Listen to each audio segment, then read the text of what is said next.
तो इस वक्त की बड़ी खबर आ रही है कि केजरीवाल की चुनाव आयोग से शिकायत की। बीजेपी नेताओं ने चुनाव आयोग से शिकायत की है।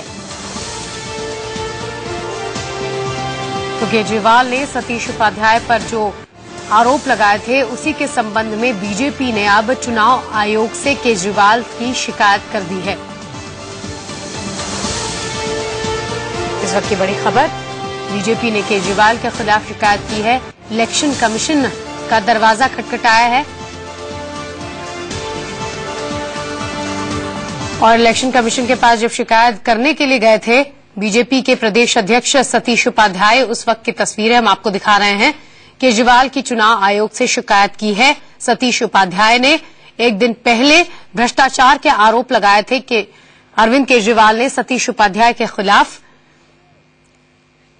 उसी मसले पर शिकायत की गई है इलेक्शन कमीशन के सामने। थोड़ा नीचे करो, माइक नीचे।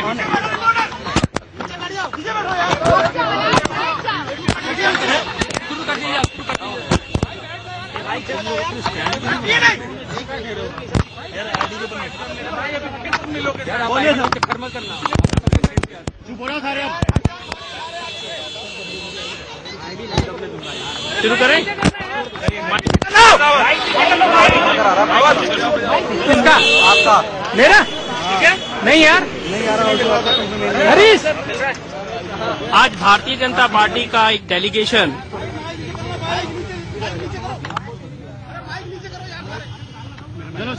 दिल्ली प्रदेश प्रभारी श्री प्रभात झा, दिल्ली प्रदेश बीजेपी अध्यक्ष श्री सतीश उपाध्याय, श्री विजय गोयल जी, श्री रमेश विधुड़ी, श्री विजेंद्र गुप्ता का एक डेलीगेशन इलेक्शन कमीशन को मिला, जहां हमें एक प्रॉपर हियरिंग मिली। हमारी कंप्लेंट को पढ़ा गया, उसके ऊपर इलेक्शन कमीशन ने कहा कि हम इस सारे मटेरियल को, जो हमने कंप्लेंट लिखी है और जो हमने सीडी उसकी सपोर्ट में जो उनकी प्रेस कॉन्फ्रेंस थी, जो उन्होंने पर्सनल अटैक जो श्री सतीश उपाध्याय जी के अगेंस्ट किया था, क्योंकि जो भारतीय जनता पार्टी के दिल्ली प्रदेश अध्यक्ष हैं और ये बिल्कुल सोची समझी एक नीति के तहत उन्होंने पार्टी के अध्यक्ष को हिट किया और उसमें काफी कुछ मटेरियल ऐसा है जो एग्जिस्ट ही नहीं करता।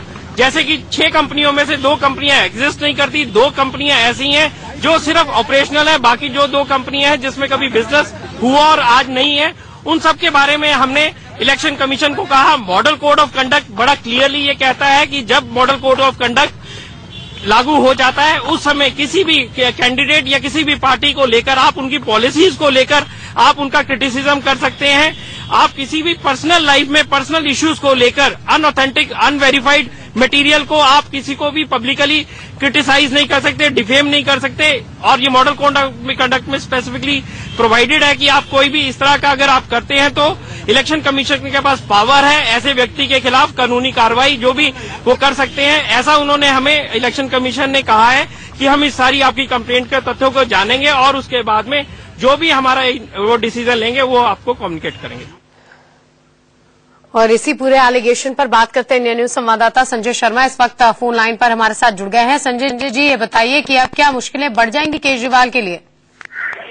नहीं, देखिए, अरविंद केजरीवाल को पता है कि चुनाव में उनके लिए स्थितियां किस तरह से विकट है। उनको मुकाबला भाजपा के पूरे संगठन से करना है, प्रधानमंत्री नरेंद्र मोदी और केंद्र की पूरी सरकार से करना है। तो वो बिल्कुल सोची समझी चालें चल रहे हैं। सोच करके उन्होंने सतीश उपाध्याय के खिलाफ मोर्चा खोला था, उन पर आरोप लगाए थे कि वो एक तरह से अंबानी के एजेंट है। उन्हीं के कहने पर वो यहाँ पर बिजली के मीटर लगाए, जिससे दिल्ली की जनता सबसे ज्यादा दुखी है, प्रताड़ित है। तो उन्होंने सोच समझ करके सतीश उपाध्याय पर आरोप लगाया। भाजपा को मालूम है कि अरविंद केजरीवाल का यह पहला कदम और आगे इस तरह के और भी वो चरित्र हनन का काम करते रहेंगे। तो बीजेपी उसी कदम को रोकने के लिए चुनाव आयोग की शरण में आई कि इस तरीके से। तो इस वक्त ये बड़ी खबर थी। एक और बड़ी खबर आ रही है।